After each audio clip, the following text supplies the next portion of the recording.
There are 5 big wealth killers plaguing Americans' finances, and no one seems to be talking about it. But what are these wealth killers and how can we get rid of them? So it's the middle of the night, you're lying in bed, staring at the ceiling, feeling anxious, overwhelmed, and frankly just scared. The bills seem to be piling up, and as soon as you finally pay them off and finish your month off strong, the cycle begins all over again. What if I told you that you're not the only one going through this season? In fact, over 60% of Americans live paycheck to paycheck. But I have good news. All 5 of these wealth killers can be avoided, so you never have to spend even a second worrying about your finances.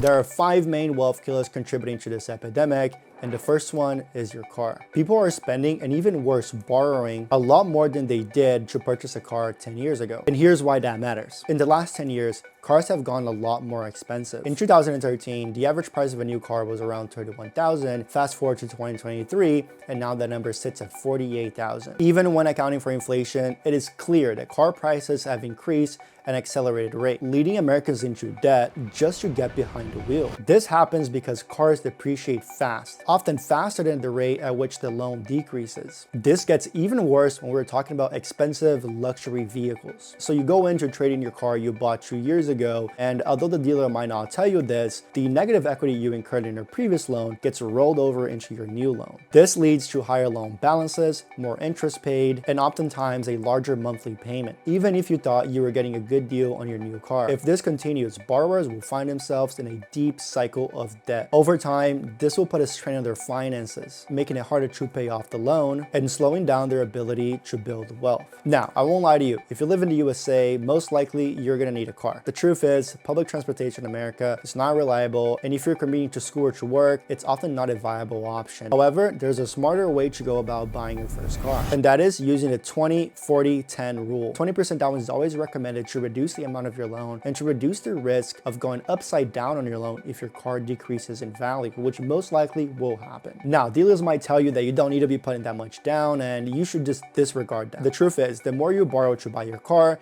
the more interest you're going to pay for that loan. It's also very important to try your hardest to only finance your vehicle for 48 months or 4 years. A shorter loan term might lead you to having higher monthly payments, but saves you money on interest and ensures that you pay off the car before it has lost most of its value. Remember, even though you pay interest every month, interest is quoted for the year and then divided between the 12 monthly payments you're going to make on that loan. Adding another 1 to 2 years on your loan means you have another 1 to 2 years of interest payments that you will be making. Your total car expenses, including your monthly payment, insurance, and maintenance, should not exceed more than 10% of your monthly income. This cap ensures that your car costs remain a manageable part of your budget, leaving room for savings, investments, and other expenses that you might not foresee. If I told you that who you choose today can severely cripple your finances, you probably wouldn't believe me, but I'm about to tell you how. A common stat that gets tossed around is that 50% of all marriages will end up in divorce. If the odds of divorce are the same as of the toss of a coin, choosing who you spend the rest of your life with